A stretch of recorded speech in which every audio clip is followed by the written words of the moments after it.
All right, this video needs no introduction. You've already heard of ChatGPT and GPT-4 now somewhere else, I'm sure. They're incredibly powerful, and I'm sure if you're an aspiring developer, you've spent at least some time wondering how you fit into the equation of tech in general, given the rise of these technologies. Today, I want to talk about what worries me the most about these large language models from the perspective of an aspiring developer. I'm going to break this down quickly and then tell you what you can do to abate the issue. While there's plenty of pitfalls on the road ahead, there's also a ton of opportunity available to somebody who is savvy to these technologies. And there's a lot of ways, if you use it wisely, to make yourself one of one, like we always talk about on this channel, and truly set yourself apart from the crowd. Sorry, by the way, I had a really hard biking session yesterday, and my throat is now sore. So yeah, it's kind of a weird excuse that I could have just said I was sick, but yeah, I biked too hard. Let's get into it. So let's just eat the frog, so to speak, and get to the biggest concern that I have regarding these technologies. The biggest concern that I have is for learning in general. I think one of the huge benefits of having access to these technologies is the ease that it's brought to troubleshooting common problems found in a code base. When you're attempting to flesh out a project, this gives all developers an expedited route to debugging and refactoring code to make it both less buggy and more efficient. This is a double-edged sword, which I'm going to get to in a second, but I think the biggest issue that new developers face is potentially overusing these technologies to debug and troubleshoot their code. One of the most impactful ways to learn is to actually build and debug code yourself. Just 6 months ago, if you had a bug in your code and you were trying to learn, you would have to use Google, Stack Overflow, etc. to do everything you could to find the answer. Now, if you have an issue, the first place that you go to, or that a lot of people will be going to, is ChatGPT, where you can simply plug in your code and it will reasonably accurately tell you most of the time, kind of with plenty of exceptions, but mostly kind of accurately tell you what the problem is and how you can fix it. Don't get me wrong, I think this is great overall, but what I do worry about is the increased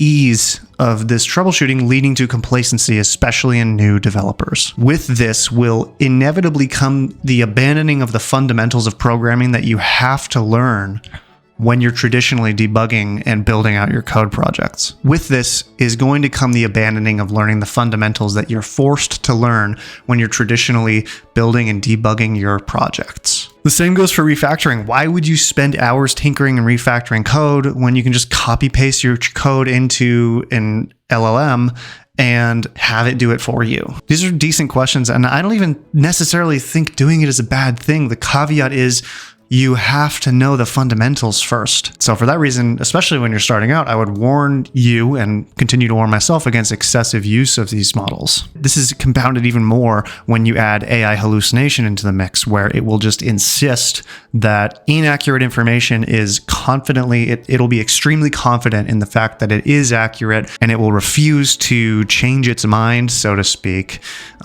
even when provided with contrary information. This is a huge problem because you can be confidently taught something that's blatantly inaccurate by an AI that is completely confident in it, and you don't know the better because of it. So here's the rule of thumb that I'm following.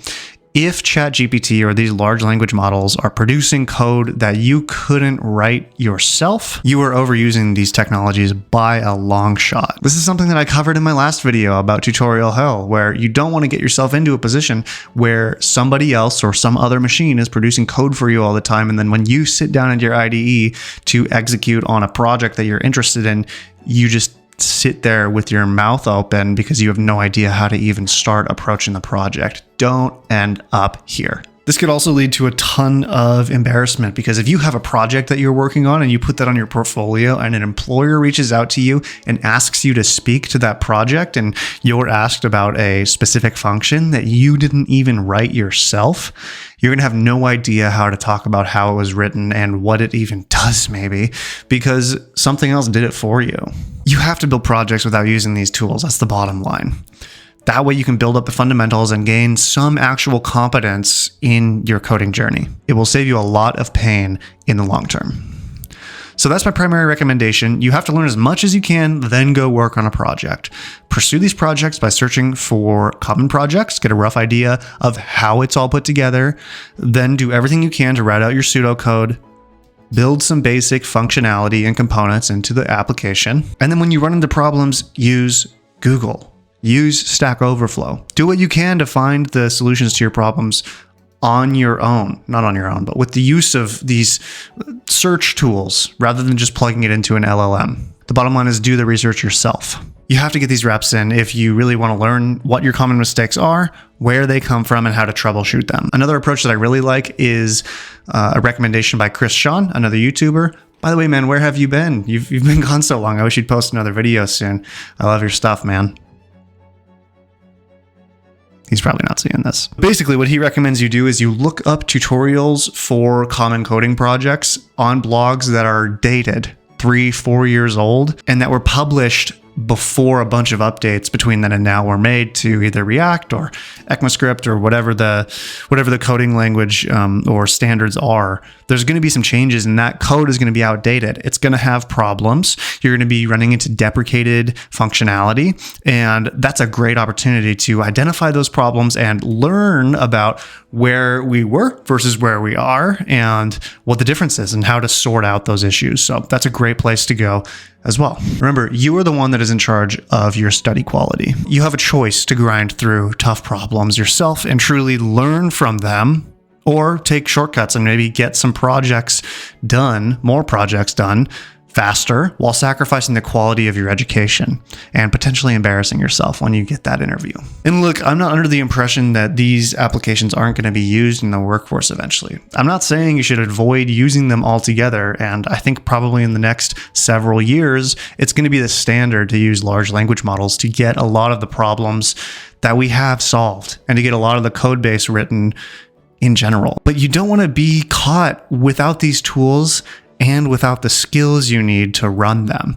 The next thing we're going to do is talk about how to flip this rule on its head and use GPTs to your benefit once you understand the fundamentals. So make sure you subscribe. That video is coming out soon, so I will see you then.